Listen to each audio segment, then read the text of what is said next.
Niekedy aj z Baltického mora na jeseň až tu ťahli lososy, morské ryby sa trieť.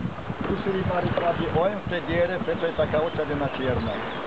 V 1957 žiaľ posledný bol chytený losos. Vysla je znečistená zvlášť premysleným poľským sliaskom. To je problém na celom svete, že netáhli. Ináč tu je spústa rýb, žije tu lipen, spruh, podústva, jalec, mrena, šťuka, nasadená je hlavatka, aj vidra riečna, ale tu je zákaz lovu, národný park. Od kláštora hore môže loviť, ale tu nie.